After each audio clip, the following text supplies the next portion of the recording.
नमस्कार दोस्तों, स्वागत है आपके और हमारे इस चैनल में। दोस्तों आज मैं आपको सुनाने वाली हूँ हाथी और 6 अंधे व्यक्ति। दोस्तों बहुत समय पहले की बात है, किसी गांव में 6 अंधे आदमी रहते थे। एक दिन गांव वाले ने उन्हें बताया, अरे आज गांव में हाथी आया है। उन्होंने आज तक बस हाथियों के बारे में सुना था पर कभी छू कर महसूस नहीं किया था। उन्होंने निश्चय किया, भले ही हम हाथी को देख नहीं सकते पर आज हम सब चलकर उसे महसूस तो कर सकते हैं ना। और फिर वो सब उस जगह की तरफ बढ़ चले जहां हाथी आया हुआ था। सभी ने हाथी को छूना शुरू किया। मैं समझ गया हाथी एक खंभे की तरह होता है। पहले व्यक्ति ने हाथी का पैर छूते हुए कहा, अरे नहीं, हाथी तो रस्सी की तरह होता है। दूसरे व्यक्ति ने पूंछ पकड़ते हुए कहा, मैं बताता हूँ, ये तो पेड़ के तने की तरह है। तीसरे व्यक्ति ने सूंड पकड़ते हुए कहा, तुम लोग क्या बात कर रहे हो, हाथी एक बड़े हाथ के पंखे की तरह होती है। चौथे व्यक्ति ने कान छूते हुए सभी को समझाया, नहीं नहीं, ये तो एक दीवार की तरह है। पांचवे व्यक्ति ने पेट पर हाथ रखते हुए कहा, ऐसा नहीं है, हाथी तो एक कठोर नली की तरह होता है। छठे व्यक्ति ने अपनी बात रखी और फिर सभी आपस में बहस करने लगे और खुद को सही साबित करने में लग गए। उनकी बहस तेज होती गई और ऐसा लगने लगा मानो वो आपस लड़ ही पड़ेंगे। तभी वहां से एक बुद्धिमान व्यक्ति गुजर रहा था। वह रुका और उससे पूछा, क्या बात है, तुम सब आपस में झगड़ा क्यों कर रहे हो? हम यह नहीं तय कर पा रहे हैं कि आखिर हाथी दिखता कैसा है, उन्होंने उत्तर दिया। और फिर बारी बारी से उन्होंने अपनी बात उस व्यक्ति को समझाई। बुद्धिमान व्यक्ति ने सभी की बात शांति से सुनी और बोला, तुम सब अपनी अपनी जगह सही हो। तुम्हारे वर्णन में अंतर इसलिए है क्योंकि तुम सबने हाथी के अलग अलग भाग छुए हैं, पर देखा जाए तो तुम लोगों ने जो कुछ भी बताया वो सभी बातें हाथी के वर्णन के लिए सही बैठती है। अच्छा ऐसा है, सभी ने एक साथ उत्तर दिया। उसके बाद कोई विवाद नहीं हुआ और सभी खुश हो गए कि वो सभी सच कह रहे थे। दोस्तों कई बार ऐसा होता है कि हम अपनी बात को लेकर अड़ जाते हैं कि हम ही सही है और बाकी सब गलत है, लेकिन यह संभव है कि हमें सिक्के का एक ही पहलू दिख रहा हो और उसके अलावा भी कुछ ऐसा तथ्य हो जो सही हो। इसीलिए हमें अपनी बात तो रखनी चाहिए पर दूसरों की बात भी सब्र से सुननी चाहिए और कभी भी बेकार की बहस में नहीं पड़ना चाहिए। वेदों में भी कहा गया है कि एक सत्य को कई तरीके से बताया जा सकता है। तो जब अगली बार आप ऐसी किसी बहस में पड़े तो याद कर लीजिएगा कि कहीं ऐसा तो नहीं कि आपके हाथ में सिर्फ पूंछे है और बाकी हिस्से किसी और के पास है। दोस्तों आपको मेरी ये कहानी कैसी लगी आप मुझे कमेंट में जरूर बताओ। दोस्तों वीडियो अच्छा लगा हो तो लाइक करो और चैनल को सब्सक्राइब जरूर करो। दोस्तों मिलते हैं ऐसे ही नेक्स्ट वीडियो में, तब तक के लिए जय हिंद, वंदे मातरम। नमस्कार दोस्तों, स्वागत है आपके और हमारे इस चैनल में। दोस्तों आज मैं आपको सुनाने वाली हूँ संगति का असर। दोस्तों एक बार एक राजा शिकार के उद्देश्य से अपने काफिले के साथ किसी जंगल से गुजर रहा था। दूर दूर तक शिकार नजर नहीं आ रहा था। वे धीरे धीरे घनघोर जंगल में प्रवेश करते गए। अभी कुछ ही दूर गए थे कि उन्हें कुछ डाकुओं के छिपने की जगह दिखाई दी। जैसे ही वे उसके पास पहुँचे तो पास के पेड़ पर बैठा तोता बोल पड़ा, पकड़ो पकड़ो, एक राजा आ रहा है, इसके पास बहुत सारा सामान है, लूटो लूटो, जल्दी आओ जल्दी आओ। तोते की आवाज सुनकर सभी डाकू राजा की ओर दौड़ पड़े। डाकुओं को अपनी ओर आते देखकर राजा और उसके सैनिक दौड़कर भाग खड़े हुए। भागते भागते कोसों दूर निकल गए। सामने एक बड़ा सा पेड़ दिखाई दिया। कुछ देर सुस्ताने के लिए उस पेड़ के पास चले गए। जैसे ही पेड़ के पास पहुँचे कि उस पेड़ पर बैठा तोता बोल पड़ा, आओ आओ राजन, हमारे साधु महात्मा की कुटिया में आपका स्वागत है। अंदर आइए, पानी पीजिए और विश्राम कर लीजिए। तोते की इस बात को सुनकर राजा हैरत में पड़ गया और सोचने लगा कि एक ही जाति के 2 प्राणियों का व्यवहार इतना अलग अलग कैसे हो सकता है। राजा को कुछ समझ नहीं आ रहा था। वह तोते की बात मानकर अंदर साधु की कुटिया की ओर चला गया। साधु महात्मा को प्रणाम कर उसके समीप बैठ गया और अपनी सारी कहानी सुनाई और फिर धीरे से पूछा, ऋषिवर, इन दोनों तोतों के व्यवहार में आखिर इतना अंतर क्यों है? साधु महात्मा धैर्य से सारी बातें सुनाई और बोले, ये कुछ नहीं राजन, बस संगति का असर है। डाकुओं के साथ रहकर तोता भी डाकुओं की तरह व्यवहार करने लगा है, उनकी ही भाषा बोलने लगा है। अर्थात जो जिस वातावरण में रहता है वह वैसा ही बन जाता है। कहने का तात्पर्य यह है कि मूर्ख भी विद्वानों के साथ रहकर विद्वान बन जाता है, और अगर विद्वान भी मूर्ख के संगत में रहता है तो उसके अंदर भी मूर्खता आ जाती है। इसीलिए हमें संगति सोच समझकर करनी चाहिए। दोस्तों, आपको मेरी ये कहानी कैसी लगी आप मुझे कमेंट में जरूर बताओ। दोस्तों, अगर आपको वीडियो अच्छा लगा हो तो लाइक करो और चैनल को सब्सक्राइब जरूर करो। दोस्तों, मिलते हैं ऐसे ही नेक्स्ट वीडियो में। तब तक के लिए जय हिंद, वंदे मातरम। नमस्कार दोस्तों, स्वागत है आपके और हमारे इस चैनल में। दोस्तों, आज मैं आपको सुनाने वाली हूँ राजा की 3 सीखें। दोस्तों, बहुत समय पहले की बात है। सुदूर दक्षिण में किसी प्रतापी राजा का राज्य था। राजा के 3 पुत्र थे। एक दिन राजा के मन में आया कि पुत्रों को कुछ ऐसी सीख दी जाए कि समय आने पर वो राजकाज संभाल सके। इसी विचार के साथ राजा ने सभी पुत्रों को दरबार में बुलाया और बोला, पुत्रों, हमारे राज्य में नाशपाती का कोई वृक्ष नहीं है। मैं चाहता हूँ तुम सब 4-4 महीने के अंतराल पर इस वृक्ष की तलाश में जाओ और पता लगाओ कि वो कैसा होता है। राजा की आज्ञा पाकर तीनों पुत्र बारी बारी से गए और वापस लौट आए। सभी पुत्रों के लौट आने पर राजा ने पुनः सभी को दरबार में बुलाया और उससे पेड़ के बारे में बताने को कहा। पहला पुत्र बोला, पिताजी, वो पेड़ तो बिल्कुल टेढ़ा मेढ़ा और सूखा हुआ था। नहीं, वो तो बिल्कुल हरा भरा था, लेकिन शायद उसमें कुछ कमी थी क्योंकि उस पर एक भी फल नहीं लगा था। दूसरे पुत्र ने पहले पुत्र को बीच में ही रोकते हुए कहा। फिर तीसरे पुत्र ने बोला, भैया, लगता है आप भी कोई गलत पेड़ देख आए, क्योंकि मैंने सचमुच नाशपाती का पेड़ देखा। वो बहुत ही शानदार था और फलों से लदा पड़ा था।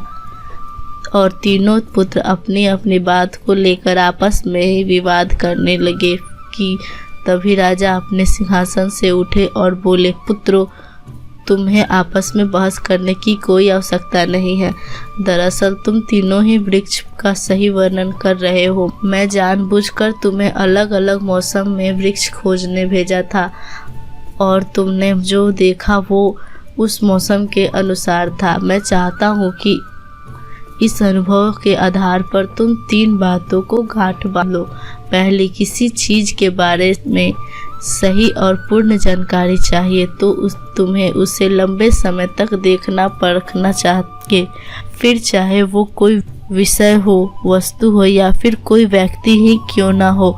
दूसरी, हर मौसम एक सा नहीं होता। जिस प्रकार वृक्ष मौसम के अनुसार सूखता, हरा भरा और फलों से लदा रहता है, उसी प्रकार मनुष्य के जीवन में भी उतार चढ़ाव आते रहते हैं। अंततः अगर तुम कभी भी बुरे दौर से गुजर रहे हो तो अपनी हिम्मत और धैर्य बनाए रखो, समय अवश्य बदलता है।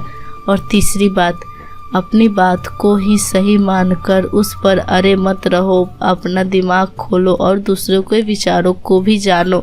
यह संसार ज्ञान से भरा पड़ा है। चाह कर भी तुम अकेले सारा ज्ञान अर्जित नहीं कर सकते। इसीलिए भ्रम की स्थिति में किसी ज्ञानी व्यक्ति से सलाह लेने में संकोच मत करना। दोस्तों, आपको मेरी ये कहानी कैसी लगी मुझे कमेंट में जरूर बताओ। दोस्तों, वीडियो अच्छा लगा हो तो लाइक करो और चैनल को सब्सक्राइब जरूर करो। दोस्तों, मिलते हैं ऐसे ही नेक्स्ट वीडियो में। तब तक के लिए जय हिंद, वंदे मातरम। नमस्कार दोस्तों, स्वागत है आपके और हमारे इस चैनल में। दोस्तों, आज मैं आपको सुनाने वाली हूँ घमंडी हाथी और चींटी की कहानी। दोस्तों, एक समय की बात है, चंदन वन में एक शक्तिशाली हाथी रहता था। उस हाथी को अपने बल पर बहुत घमंड था। वह रास्ते से आते जाते सभी प्राणी को डराता धमकाता और वन के पेड़ पौधों को बिना वजह नष्ट करता उधम मचाता रहता। एक दिन उस हाथी ने रोज की तरह जंगल के सभी प्राणियों को सताना शुरू किया कि तभी अचानक आकाश में बिजली चमकी और मूसलाधार बारिश होने लगी। तेज बारिश से बचने के लिए हाथी दौड़ कर एक बड़ी सी गुफा में जा छुपा।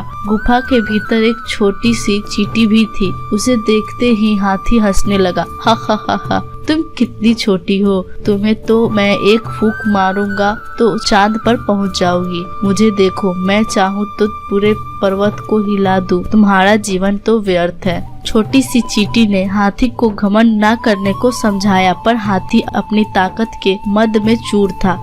वह लगातार चींटी का मजाक उड़ाता रहा और चींटी को डराने के लिए अपना पैर पटकने लगा। हाथी ऐसा कर ही रहा था कि तभी बाहर से धड़ाम की आवाज आई। पैर पटकने की वजह से एक बड़ा सा पत्थर गुफा के मुंह पर आ गिरा। अब हाथी के होश उड़ गए। वह पत्थर हटाने के लिए आगे बढ़ा, पर अपनी पूरी ताकत लगाकर भी वह पत्थर को टस से मस नहीं कर पाया। बारिश रुकते ही चींटी बोली, देखो तुम मेरे छोटे होने का मजाक उड़ा रहे थे, पर इस समय मैं अपने इसी छोटे आकार की वजह से इस गुफा से बाहर जिंदा जा सकती हूँ, लेकिन तुम नहीं। और इतना कहकर चींटी अपने रास्ते चल देती है। थोड़ी देर बाद चींटी जंगल में जाकर अन्य हाथियों को बुला लाती है और सब मिलकर गुफा के द्वार पर आग गिरा पत्थर हटा देती है और उस हाथी को गुफा के बाहर निकाल देती है। हाथी निकलते ही चींटी से अपने व्यवहार के लिए क्षमा मांगता है और उसके प्राण बचाने के लिए उसे धन्यवाद देता है। इस घटना से हाथी को यह बात समझ आ जाती है कि सभी प्राणी के साथ मिलजुल कर रहने में ही भलाई है, और उस दिन के बाद वह हाथी कभी किसी प्राणी को नहीं सताता है। दोस्तों, आप देखे या नहीं, हर किसी में कुछ न कुछ गुण होता है। इसीलिए यदि ईश्वर ने आपको कोई काबिलियत दी है तो कभी भी उस पर घमंड ना करें। हर कोई किसी न किसी रूप में काबिल होता है। दोस्तों, आपको मेरी ये कहानी कैसी लगी आप मुझे कमेंट में जरूर बताओ। दोस्तों, वीडियो अच्छा लगा तो लाइक करो, चैनल को सब्सक्राइब जरूर करो। दोस्तों, मिलते हैं सही नेक्स्ट वीडियो में। तब तक के लिए जय हिंद, वंदे मातरम। नमस्कार दोस्तों, स्वागत है आपके और हमारे इस चैनल में। दोस्तों, आज मैं आपको सुनाने वाली हूँ फूटा घड़ा। दोस्तों, बहुत समय पहले की बात है। किसी गाँव में एक किसान रहता था। वह रोज भोर में उठकर दूर झरनों से स्वच्छ पानी लेने जाया करता था। इस काम के लिए वह अपने साथ 2 बड़े घड़े ले जाता था, जिन्हें वो डंडे में बांधकर अपने कंधे पर दोनों ओर लटका लेता था। उसमें से एक घड़ा कहीं से फूटा हुआ था और दूसरा एकदम सही था। इस वजह से रोज घर पहुँचते पहुँचते किसान के पास 1.5 घड़ा पानी ही पहुँच पाता था। ऐसा 2 साल से चल रहा था। सही घड़े को इस बात का घमंड था कि वो पूरा का पूरा पानी घर पहुँचता है और उसके अंदर कोई कमी नहीं है। वही दूसरी तरफ फूटा घड़ा इस बात से शर्मिंदा रहता था कि वो आधा पानी ही घर तक पहुंच पाता है और किसान की मेहनत बेकार चली जाती है। फूटा घड़ा ये सब सोचकर बहुत परेशान रहने लगा और एक दिन उससे रहा नहीं गया। उसने किसान से कहा, मैं खुद पर शर्मिंदा हूँ और आपसे क्षमा मांगना चाहता हूँ। क्यों? किसान ने पूछा। तुम किस बात से शर्मिंदा हो? शायद आप नहीं जानते, पर मैं एक जगह से फूटा हुआ हूँ और पिछले 2 सालों से मुझे जितना पानी घर पहुँचाना चाहिए था, बस उसका आधा ही पहुँचा पाया हूँ। मेरे अंदर ये बहुत बड़ी कमी है और इस वजह से आपकी मेहनत बर्बाद होती रहती है। फूटे घड़े ने दुखी होते हुए कहा। किसान को घड़े की बात सुनकर थोड़ा दुख हुआ और वो बोला, कोई बात नहीं, मैं चाहता हूँ कि आज लौटते वक्त तुम रास्ते में पड़ने वाले सुंदर फूलों को देखो। घड़े ने वैसा ही किया। वह रास्ते भर सुंदर फूलों को देखता आया। ऐसा करने से उसकी उदासी कुछ दूर हुई, पर घर पहुंचते पहुंचते फिर उसके अंदर ये आधा पानी गिर चुका था। वो मायूसी हो गया और किसान से क्षमा मांगने लगा। किसान बोला, शायद तुमने ध्यान नहीं दिया, पूरे रास्ते में जितने भी फूल थे वो बस तुम्हारी तरफ ही थे, सही घड़े की तरफ एक भी नहीं था। ऐसा इसलिए क्योंकि मैं हमेशा से तुम्हारे अंदर की कमी को जानता था और मैंने उसका लाभ उठाया। मैंने तुम्हारे तरफ वाले रास्ते पर रंग बिरंगे फूलों के बीज बो दिए थे। तुम रोज थोड़ा थोड़ा करके उन्हें सींचते रहे और पूरे रास्ते को इतना खूबसूरत बना दिया। आज तुम्हारी वजह से ही मैं इन फूलों को भगवान को अर्पित कर पाता हूँ और अपना घर सुंदर बना पाता हूँ। तुम ही सोचो, अगर तुम जैसे हो वैसे नहीं होते तो भला क्या मैं ये सब कुछ कर पाता। दोस्तों, हम सभी के अंदर कोई ना कोई कमी होती है, पर यही कमियां हमें अनोखा बनाती है। उस किसान की तरफ हमें भी हर किसी को वो जैसा है वैसा ही स्वीकार करना चाहिए और उसकी अच्छाई की तरफ ध्यान देना चाहिए। और जब हम ऐसा करेंगे तब फूटा घड़ा भी अच्छे घड़े से मूल्यवान हो जाएगा। दोस्तों आपको मेरी ये कहानी कैसी लगी आप मुझे कमेंट में जरूर बताओ। दोस्तों वीडियो अच्छा लगा हो तो लाइक करो और चैनल को सब्सक्राइब जरूर करो। दोस्तों मिलते हैं ऐसे नेक्स्ट वीडियो में, तब तक के लिए जय हिंद, वंदे मातरम। नमस्कार दोस्तों, स्वागत है आपके और हमारे इस चैनल में। दोस्तों आज मैं आपको सुनाने वाली कृष्ण, बलराम और राक्षस। दोस्तों महाभारत काल की बात है। एक बार कृष्ण और बलराम किसी जंगल से गुजर रहे थे। चलते चलते काफी समय बीत गया और अब सूरज भी लगभग डूबने वाला था। अंधेरे में आगे बढ़ना संभव नहीं था, इसीलिए कृष्ण बोले, बलराम हम ऐसा करते हैं कि अब सुबह होने तक यहीं ठहर जाते हैं, भोर होते ही हम अपने गंतव्य की ओर बढ़ चलेंगे। बलराम बोले, पर इस घने जंगल में हमें खतरा हो सकता है, यहाँ सोना उचित नहीं होगा, हमें जाग कर ही रात बितानी होगी। अच्छा हम ऐसा करते हैं कि पहले मैं सोता हूँ और तब तक तुम पहरा देते रहो, और फिर जैसे ही तुम्हें नींद आए तुम मुझे जगा देना, तब मैं पहरा दूंगा और तुम सो जाना। कृष्ण ने सुझाव दिया। बलराम तैयार हो गए। कुछ ही पलों में कृष्ण गहरी नींद में चले गए और तभी बलराम को एक भयानक आकृति उनकी ओर आती दिखी। वो कोई राक्षस था। राक्षस उन्हें देखते ही जोर से चीखा और बलराम बहुत डर गए। इस घटना का एक विचित्र असर हुआ। भय के कारण बलराम का आकार कुछ छोटा हो गया और राक्षस और विशाल हो गया। उसके बाद राक्षस एक बार और चीखा और पुनः बलराम डर कर कांप उठे। अब बलराम और भी सिकुड़ गए और राक्षस पहले से भी बड़ा हो गया। राक्षस धीरे धीरे बलराम की ओर बढ़ने लगा। बलराम पहले से ही भयभीत थे और उस विशालकाय राक्षस को अपनी ओर आते देख जोर से चीख पड़े कृष्णा, और चीखते ही वहीं मूर्छित होकर गिर पड़े। बलराम की आवाज सुनकर कृष्ण उठे। बलराम को वहां देख उन्होंने सोचा कि बलराम पहरा देते देते थक गए और सोने से पहले उन्हें आवाज दे दी। अब कृष्ण पहरा देने लगे। कुछ देर वही राक्षस उनके सामने आया और जोर से चीखा। कृष्ण जरा भी घबराए नहीं और बोले, बताओ तुम इस तरह चीख क्यों रहे हो, क्या चाहिए तुम्हें? इस बार भी कुछ विचित्र घटा। कृष्ण के साहस के कारण उनका आकार कुछ बढ़ गया और राक्षस का आकार कुछ घट गया। राक्षस को पहली बार कोई ऐसा मिला था जो उससे डर नहीं रहा था। घबराहट में वह पुनः कृष्ण पर जोर से चीखा। इस बार भी कृष्ण नहीं डरे और उनका आकार और भी बड़ा हो गया, जबकि राक्षस पहले से भी छोटा हो गया। एक आखिरी प्रयास में राक्षस पूरी ताकत से चीखा, पर कृष्ण मुस्कुरा उठे और फिर से बोले, बताओ तो क्या चाहिए तुम्हें? फिर क्या था, राक्षस सिकुड़ कर बिल्कुल छोटा हो गया और कृष्ण ने उसे हथेली में लेकर अपनी धोती में बांध ली और फिर कमर में खोस कर रख लिया। कुछ ही देर में सुबह हो गई। कृष्ण ने बलराम को उठाया और आगे बढ़ने के लिए कहा। वे धीरे धीरे आगे बढ़ने लगे। तभी बलराम उत्तेजित होते हुए बोले, पता है कल रात में क्या हुआ था? एक भयानक राक्षस हमें मारने आया था।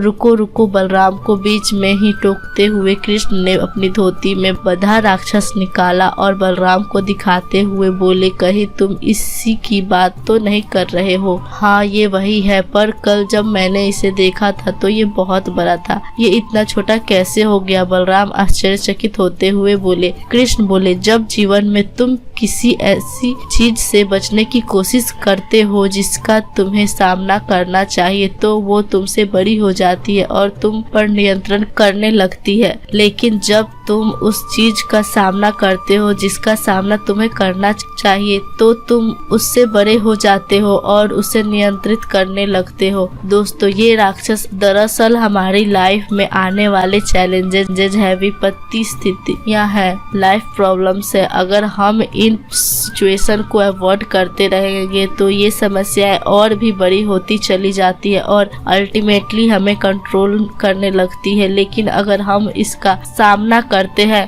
कांग्रेस के साथ इन्हें फेस करते हैं, तो यही समस्याएं धीरे धीरे छोटी होती चली जाती है और अंततः हम उन पर काबू पा लेते हैं। इसीलिए जब कभी भी लाइफ में ऐसी प्रॉब्लम आए जिसका सामना आपको करना चाहिए तो उसे अवॉइड मत करिए। जिसे फेस करना है उसे फेस कीजिए, उससे बचने की कोशिश मत कीजिए। जब आप ऐसा करेंगे तो देखते देखते ही वे समस्याएं इतनी छोटी हो जाएंगी कि आप आराम से उन पर नियंत्रण कर सकेंगे और उन्हें हमेशा हमेशा के लिए खत्म कर सकेंगे। दोस्तों, आपको मेरी ये कहानी कैसी लगी आप मुझे कमेंट में जरूर बताओ। दोस्तों, वीडियो अच्छा लगा हो तो लाइक करो, चैनल को सब्सक्राइब जरूर करो। दोस्तों, मिलते हैं ऐसे नेक्स्ट वीडियो में, तब तक के लिए जय हिंद, वंदे मातरम। नमस्कार दोस्तों, स्वागत है आपके और हमारे इस चैनल में। दोस्तों, आज मैं आपको सुनाने वाली हूँ एक रोटी। दोस्तों, 3 व्यक्ति एक सिद्ध गुरु से दीक्षा प्राप्त कर वापस लौट रहे थे। गुरु जी ने उन्हें आध्यात्मिक ज्ञान के साथ साथ व्यवहारिक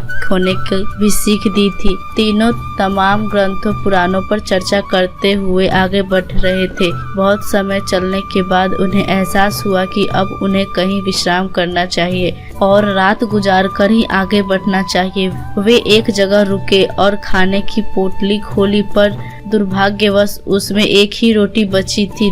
तीनों ने सोचा कि इसे बांटकर खाने से किसी की भूख नहीं मिटेगी, अच्छा होगा कि कोई एक ही इसे खा ले। पर वो एक व्यक्ति कौन हो ये कैसे पता चले? चूंकि वे आध्यात्मिक अनुभव कर लौट रहे थे, इसीलिए तीनों ने तय किया कि इसका निर्णय वे भगवान पर छोड़ देंगे। भगवान ही कुछ ऐसा इशारा करेंगे कि समझ में आ जाए कि रोटी किसे खानी चाहिए। और ऐसा सोचकर वे तीनों लेट गए। थके होने के कारण जल्द ही सबकी आंख लग गई। जब अगली सुबह वे उठे तो पहले व्यक्ति ने कहा, कल रात मेरे सपने में एक देवदूत आए। वे मुझे स्वर्ग की सैर पर ले गए।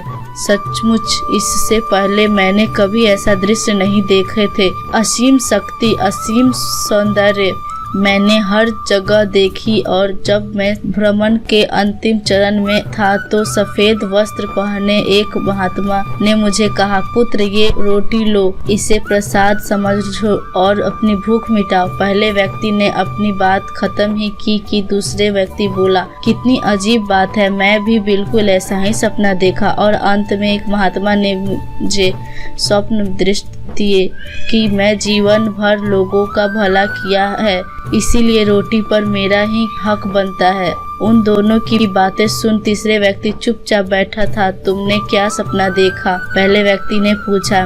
मेरे सपने में कुछ भी नहीं था, मैं कहीं नहीं गया और न ही मुझे कोई महात्मा दिखे। लेकिन रात में जब एक बार नींद टूटी तो मैंने उठकर रोटी खा ली। अरे तुमने ये क्या किया? ऐसा करने से पहले तुमने हमें बताया क्यों नहीं? बाकी दोनों ने गुस्से से पूछा। कैसे बताता? तुम दोनों अपने अपने सपनों में इतने दूर जा चुके थे, तीसरे व्यक्ति ने कहा। और कल ही तो गुरु जी ने हमें बताया था कि आध्यात्मिक ज्ञान के साथ साथ व्यवहारिक ज्ञान का महत्व समझना चाहिए। मेरे मामले में भगवान ने जल्दी ही मुझे संकेत दे दिया कि भूखों मरने से अच्छा है कि रोटी खा लिया जाए, और मैंने वही किया। दोस्तों, आपको मेरी ये कहानी कैसी लगी आप मुझे कमेंट में जरूर बताओ। दोस्तों, अगर आपको मेरी ये वीडियो अच्छी लगी हो तो लाइक करो और चैनल को सब्सक्राइब जरूर करो। दोस्तों, मिलते हैं ऐसे ही नेक्स्ट वीडियो में, तब तक के लिए जय हिंद, वंदे मातरम। नमस्कार दोस्तों, स्वागत है आपके और हमारे इस चैनल में। दोस्तों, आज मैं आपको सुनाने वाली हूँ एक कप कॉफी। दोस्तों, जापान के टोक्यो शहर के निकट एक कस्बा अपनी खुशहाली के लिए प्रसिद्ध था। एक बार एक व्यक्ति उस कस्बे की खुशहाली का कारण जानने के लिए सुबह सुबह वहां पहुंचा। कस्बे में घुसते ही उसे एक कॉफी शॉप दिखाई दी। उसने मन ही मन सोचा कि मैं यहाँ बैठकर चुपचाप लोगों को देखता हूँ, और वह धीरे धीरे आगे बढ़ते हुए शॉप के अंदर लगी हुई एक कुर्सी पर जाकर बैठ गया। कॉफी शॉप शहर के रेस्टोरेंट की तरह ही थी, पर वहाँ उससे लोगों का व्यवहार कुछ अजीब लगा। एक आदमी शॉप में आया और उसने 2 कॉफी के पैसे देते हुए कहा, 2 कॉफी, एक मेरे लिए और एक उस दीवार पर। व्यक्ति दीवार की तरफ देखने लगा, लेकिन उसे वहाँ कोई नजर नहीं आया। पर फिर भी उस आदमी को कॉफी देने के बाद वेटर दीवार के पास गया और उस पर कागज का एक टुकड़ा चिपका दिया जिस पर एक कप कॉफी लिखा था। व्यक्ति समझ नहीं पाया कि आखिर माजरा क्या है। उसने सोचा कि कुछ देर और बैठता हूँ और समझने की कोशिश करता हूँ। थोड़ी देर बाद एक गरीब मजदूर वहाँ आया। उसके कपड़े फटे पुराने थे, पर फिर भी वह पूरे आत्मसम्मान के साथ शॉप में घुसा और आराम से कुर्सी पर बैठ गया। व्यक्ति सोच रहा था कि एक मजदूर के लिए कॉफी पर इतने पैसे बर्बाद करना कोई समझदारी नहीं है। तभी वेटर मजदूर के पास ऑर्डर लेने पहुंचा। सर, आपका ऑर्डर प्लीज, वेटर बोला। दीवार से एक कप कॉफी, मजदूर ने जवाब दिया। वेटर ने मजदूर से बिना पैसे लिए एक कप कॉफी दी और दीवार पर लगी ढेर सारे कागज के टुकड़े में से एक कप कॉफी लिखा एक टुकड़ा निकाल कर डस्टबिन में फेंक दिया। व्यक्ति को अब सारी बात समझ आ गई थी। कस्बे के लोग का जरूरतमंद के प्रति यह रवैया देखकर वह भाव विभोर हो गया। उसे लगा सचमुच लोगों ने मदद का कितना अच्छा तरीका निकाला है, जहां एक गरीब मजदूर भी बिना अपना आत्मसम्मान कम किए एक अच्छी सी कॉफी शॉप में खाने पीने का आनंद ले सकता है। अब वह कस्बे की खुशहाली का कारण जान चुका था और इन्हीं विचारों के साथ वापस अपने शहर लौट गया। दोस्तों, आपको मेरी कहानी कैसी लगी आप मुझे कमेंट में जरूर बताओ। दोस्तों, वीडियो अच्छा लगा हो तो लाइक करो, चैनल को सब्सक्राइब जरूर करो। दोस्तों, मिलते हैं ऐसे नेक्स्ट वीडियो में। तब तक के लिए जय हिंद, वंदे मातरम। नमस्कार दोस्तों, स्वागत है आपके और हमारे इस चैनल में। दोस्तों, आज मैं आपको सुनाने वाली हूँ अच्छे व्यवहार का रहस्य। दोस्तों, हम साधारण मनुष्य अक्सर किसी से नाराज हो जाते हैं या किसी को भला बुरा कह देते हैं, पर संतों का स्वभाव इसके विपरीत हमेशा स्वयं व मधुर बना रहता है। संत तुकाराम का स्वभाव भी कुछ ऐसा ही था। वे न कभी किसी पर क्रोध करते और न किसी को भला बुरा कहते। आइए इस कहानी के माध्यम से जानते हैं कि आखिर संत तुकाराम के इस अच्छे व्यवहार का रहस्य क्या है। दोस्तों, एक बार की बात है, संत तुकाराम अपने आश्रम में बैठे हुए थे। तभी उनका एक शिष्य जो स्वभाव से थोड़ा क्रोधित था,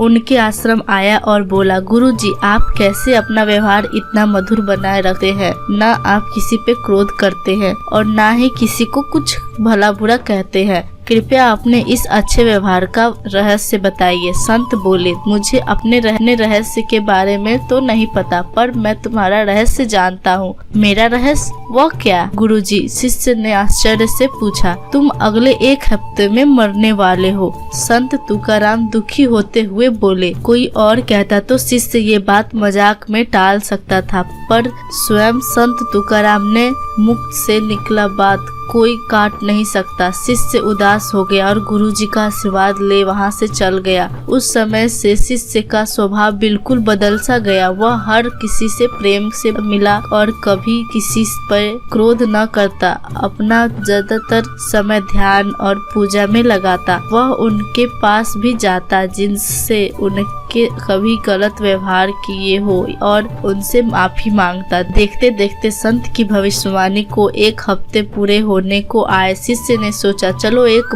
आखिरी बार गुरु के दर्शन कर आशीर्वाद ले लेते हैं। वह उनके सक्षम पहुंचा। गुरुजी, मेरे समय पूरा होने वाला है, कृपया मुझे आशीर्वाद दे दीजिए। मेरा आशीर्वाद हमेशा तुम्हारे साथ है पुत्र। अच्छा, ये बताओ कि पिछले 7 दिन कैसे बीते? क्या तुम पहले की तरह ही लोगों से नाराज हुए, उन्हें अपशब्द कहे? संत तुकाराम ने प्रश्न किया। नहीं नहीं, बिल्कुल नहीं। मेरे पास जीने के लिए सिर्फ 7 दिन थे। मैं इसे बेकार की बातों में कैसे गवा सकता था? मैं तो सबसे प्रेम से मिला और जिन लोगों का कभी दिल दुखाया था उनसे क्षमा भी मांगी। शिष्य पर से बोला। संत तुकाराम मुस्कुराए और बोले, बस यही तो मेरे अच्छे व्यवहार का रहस्य है। मैं जानता हूँ कि मैं कभी भी मर सकता हूँ, इसीलिए मैं हर किसी से प्रेम पूर्वक व्यवहार करता हूँ और यही मेरे अच्छे व्यवहार का रहस्य है। शिष्य समझ गया कि संत तुकाराम ने उसे जीवन का यह पाठ पढ़ने के लिए ही मृत्यु का भय दिखाया था। उसने मन ही मन इस पाठ को याद रखने का प्रण किया और गुरु के दिखाए मार्ग पर आगे बढ़ गया। दोस्तों, आपको मेरी कहानी कैसी लगी आप मुझे कमेंट में जरूर बताओ। दोस्तों, वीडियो अच्छा लगा हो तो लाइक करो, चैनल को सब्सक्राइब जरूर करो। दोस्तों, मिलते हैं ऐसे नेक्स्ट वीडियो में। तब तक के लिए जय हिंद, वंदे मातरम।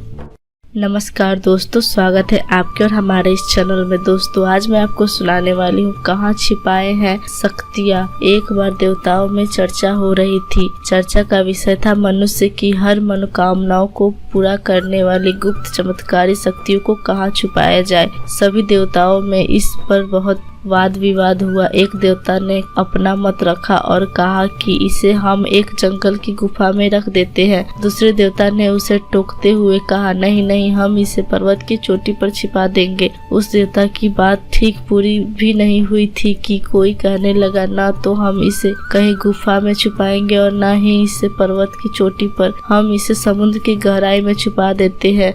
यही स्थान इसके लिए सबसे उपयुक्त रहेगा। सबकी राय खत्म हो जाने के बाद एक बुद्धिमान देवता ने कहा, क्यों न हम मानव की चमत्कारी शक्तियों को मानव मन की गहराई में छुपा दे। चूंकि बचपन से ही उनका मन इधर उधर दौड़ता रहता है, मनुष्य कभी कल्पना भी नहीं कर सकेगा कि ऐसी अद्भुत और विलक्षण शक्तियाँ उसके भीतर छिपी हो सकती है और वह इन्हें भ्रम जगह में खोजता रहेगा। अतः इन मूल्य शक्तियों को हम उनके मन की निचली तह में छिपा देंगे। बाकी सभी देवता भी इस प्रस्ताव पर सहमत हो गए और ऐसा ही किया गया। मनुष्य के भीतर ही चमत्कारी शक्तियों का भंडार छुपा दिया गया। इसीलिए कहा जाता है मानव मन में अद्भुत शक्तियाँ निहित है। दोस्तों इस कहानी का सार यह है कि मानव मन असीम ऊर्जा का कोष है। इंसान जो भी चाहे वो हासिल कर सकता है। मनुष्य के लिए कुछ भी असंभव नहीं है,